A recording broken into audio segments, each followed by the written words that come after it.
Now, remember, Chris, we just used to have a podcast, right? Yep. We were in a shower curtain. We were in a tiny little VO booth back in the day. That's Next right. to And we were the audio. only one at NFL Media Group to have one. That's right? true. Yep. We And were. we kept expanding the brand until we then were doing the podcast as well as a weekly television show. television show. Then, because of Thursday Night Football, we became just a sort of once every now and then, sort of like a Barbara Walters special type thing. We did like right? 7 or 8 We kept a on year. churning out the podcast.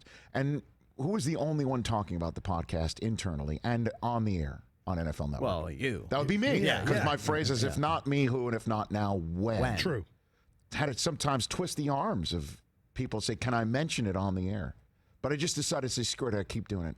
The amount of crap that I would get from my on-air compadres. Marshall was a major violator of this.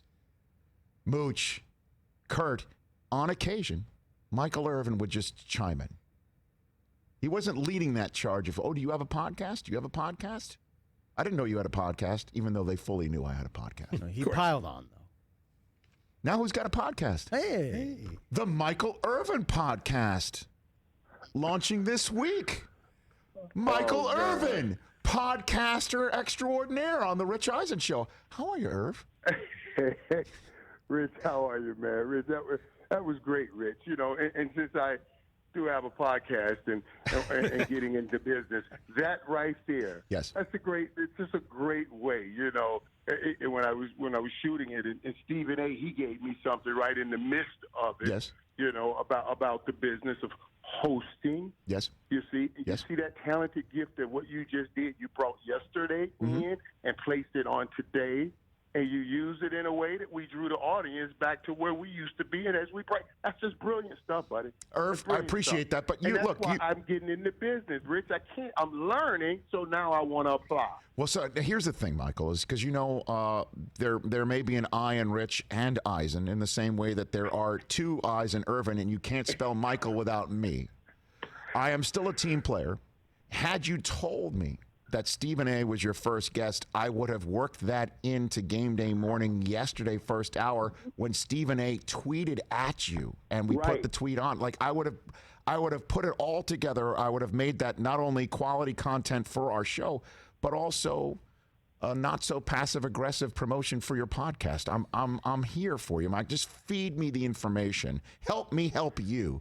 Is what I'm saying. I appreciate that, Rich. And you know, it's so funny you bring that up, Rich, because in all out seriousness in what I say, you know, I text Stephen A that when we I said, man, I missed a moment right there. Yes. And I said, I know you would have gotten it, and I know Rich would have gotten it, but I missed it. Right I promise you, I just send you the text that I text him that, right? There's some things I need to learn in that aspect, but that's the fun part of it. That's interesting that you bring that up. Okay, But so it is fun. you knew in advance that he was going to be your first guest as of yesterday, or please tell me the Cowboys' recent exploits in Seattle had not yet happened, and you are going to speak to Stephen post Week 3 action.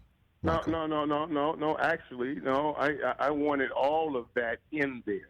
You know, Okay. I thought it would be a disservice to him to do it right after Week 2 and the jubilance of the Atlanta victory.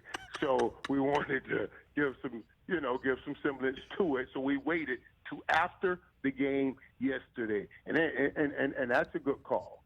That's a good call because there's a lot in there. So I guess then all I can tell you is, again, I get so heated with them. I seem to always sweat whenever we're getting it.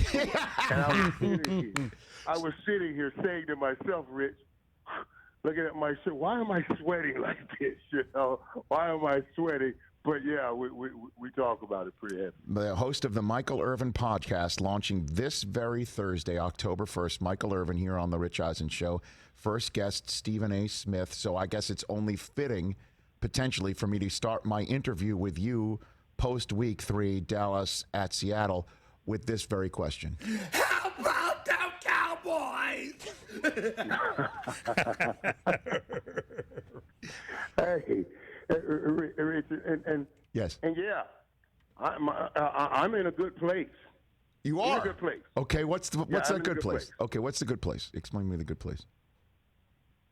Well, would you not say the Cowboys by far, did not play nowhere near their best game. I would with agree. The number of penalties, mistakes that were made in that game, things that as you go through this season, they are correctable. They are correctable. At least you can work on being better in those things. But also, you must say that Seattle team and Russell Wilson is incredible. Just freaking incredible, man. I tweeted, I said, you can't leave Russ 3 to 7 points. You got to Russ has to go score a touchdown and come back to score again when he gets the ball with 5 minutes left. You got to make it almost impossible. Anything within the realm, he'll get it done. Field goal, touchdown, that's nothing to him. He's just so incredible. You know what I mean? And his team, DK Metcalf, is probably the best receiver in the NFL right now. So incredible right now. And they are all of that. And the Cowboys made all of those mistakes that are correctable. Then we're saying the same thing. The Cowboys are going to be where they need to be. They just got to correct those mistakes. Well, that was the number one team in the NFC right now. Them and the Packers. So, them and the Packers. No, I agree with you. One play away from extending that game.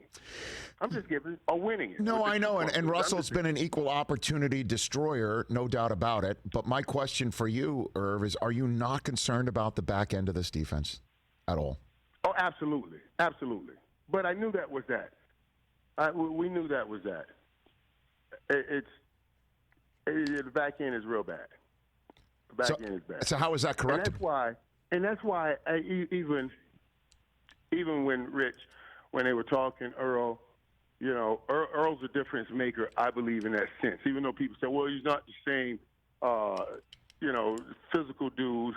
Maybe he's lost something physically, but understanding of the game, little ways that he has used to trick quarterbacks, you can give these young guys that are running around like they don't know what's going on.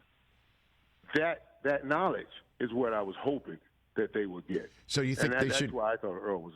So you think? Call. Would you counsel Jerry to go get him right now if they could fit him in? I hope Jerry would do that. I hope Jerry would do it. Now, I haven't spoken to him. Right. Don't know anything, what's going on with him. But I'm just speaking what I would hope for that backfield to get. Because it's not just when people see you getting beat that way. That's not just a physical thing. That's also a mental thing. That's a mental thing. You see DK Metcalf coming running across that whole zone all the way to the back. There's certain things. It's how you position yourself. What kind of film have you seen? Or, to cut down on the possibilities. Are you thinking that anything can happen? If every time he lines up in this position, I only see him running a slant or a deep end. So now I can focus on, you know what I'm saying? Little things. Right. Little things that could help them use their physical skill set better. He can give them. Michael Irvin here on the Rich Eisen Show. Check out the Michael Irvin podcast starting this very Thursday. I'm very excited for you, Irv, with Stephen A. Smith as his first guest right here on the Rich Eisen Show. What did you make of today's news that Matt Nagy is going with Foles in the future and the fact that he went to Foles at all yesterday, Irv? Well, you knew what this was about. We all knew what this was about. Trubisky, okay, here it is. We're giving you this opportunity, but we're going to get him just in case you don't man up to the opportunity. And obviously, and what's hard on it is they're looking at the other place and saying, wow, those other two guys that we let get away. I know. You know what I'm saying? You can't help but do it because you can't control your brain. When your eyes see it on TV, you can't say brain don't think it, and the brain don't think it. Doesn't work that way. Doesn't work that way. The brain starts thinking. You can't control that. So that must be running them kind of out of their heads. And they had the opportunity. And when you see guys step up their play when somebody comes on the field, that says something too. No, you know what I mean, Rich? That I know. Something. I know that. What do you think's going on in Philadelphia? Where again, Wentz has just been struggling. Yesterday, we talked about it during the show, and we saw that he, needed 5 quarters to tie Cincinnati. Today, Doug Peterson saying, don't even go in the direction of Jalen Hurts. We're going to fix this with him. What, is that a locker room thing? You think it's a contract thing? What do you think is happening there in Philadelphia, Michael? I think it has to be all of the above. Certainly, they're trying to make sure that after making the commitment so short time ago, that they don't bail on that commitment already. Now that's what they have to do. But why is it happening is another thing. Why is it happening? What's going on? And it started out. First of all, everybody talk about the off season, but then they went through still going through a rash of injuries.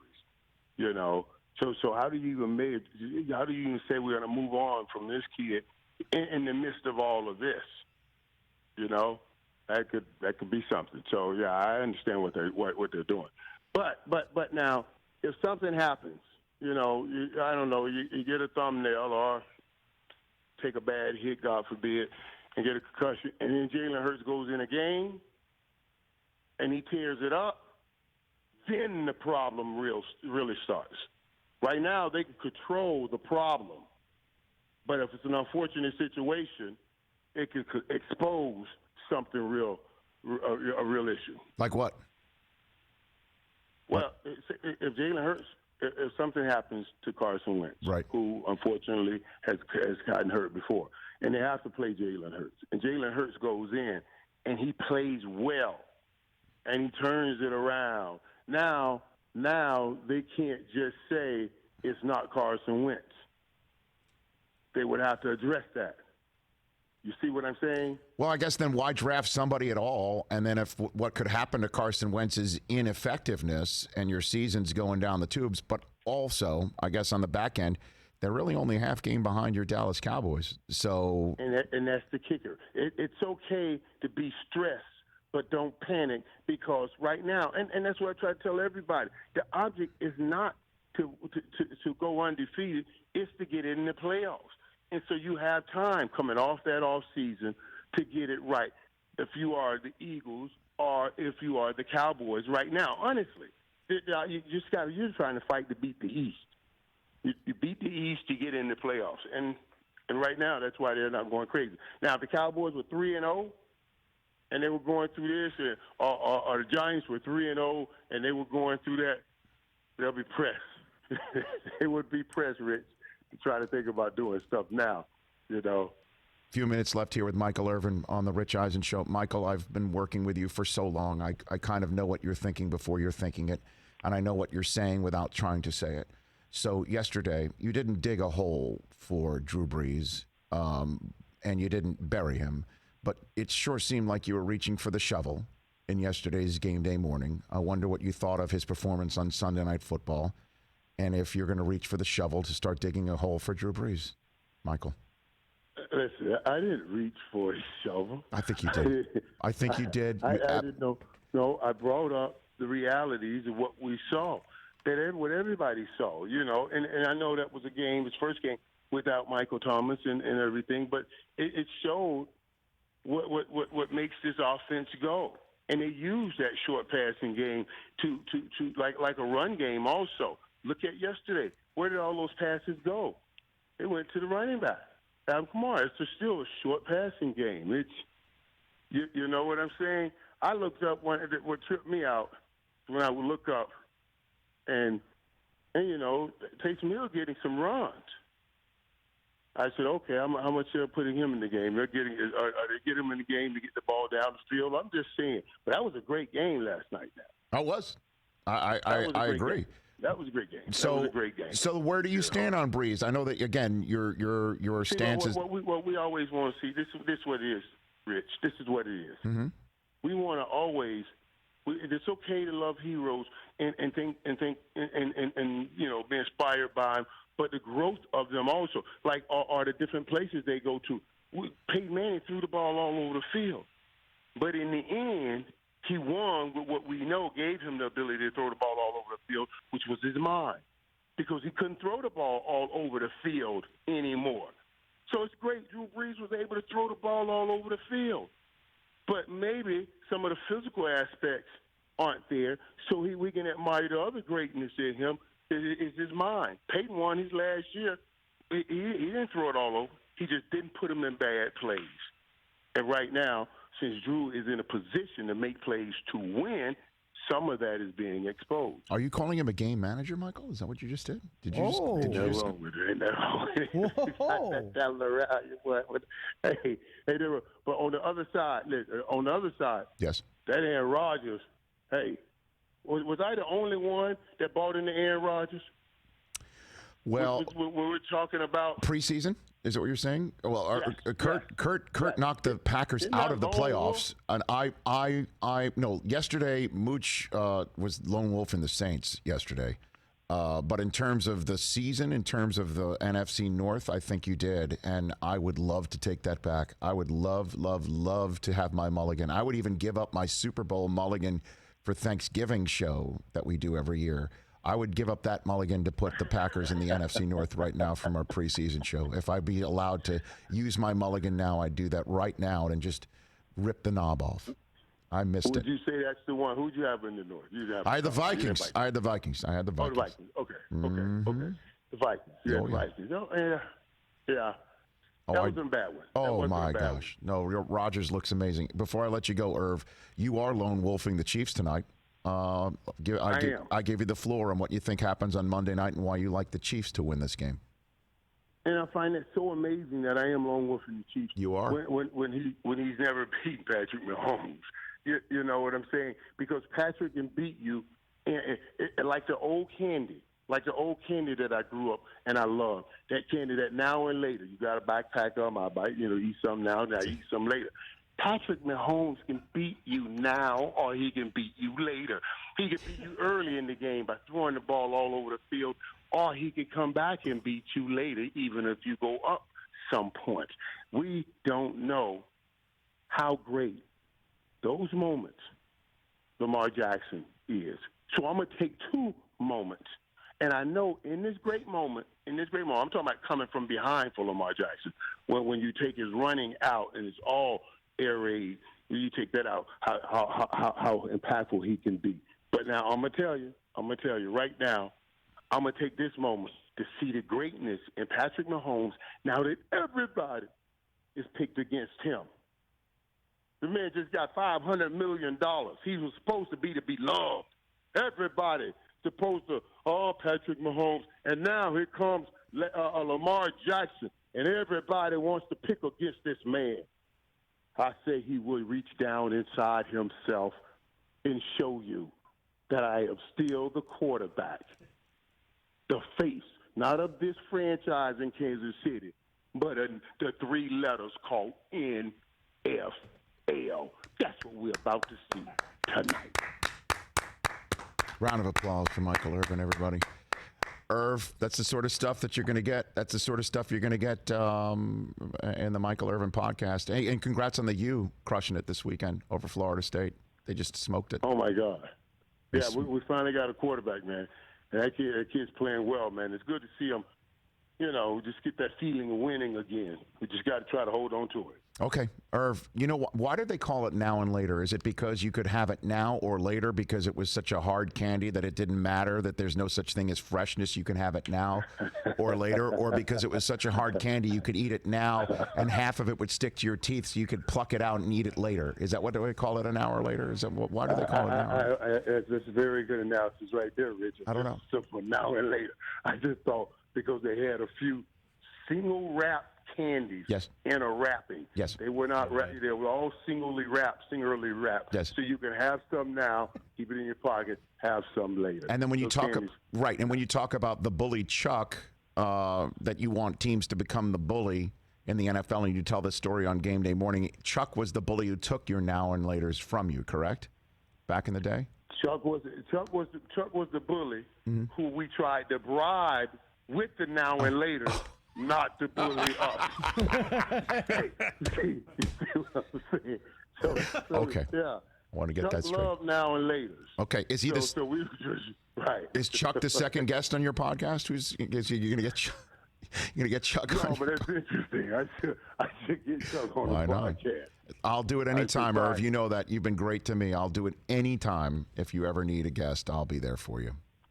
Oh, absolutely, buddy. You better believe that. We're definitely going to. Love you, Irv. You take care. I'll see you on the Zoom on Saturday. I love you too, man. And thanks for everything, Rich. Please. Thanks for everything, man. Your friendship, your love, all the knowledge, everything. But right back at you. There's Michael Irvin, everybody, right here on the Rich Eisen Show. Hey, you watched all the way to the end. Thanks for that. Watch more right here.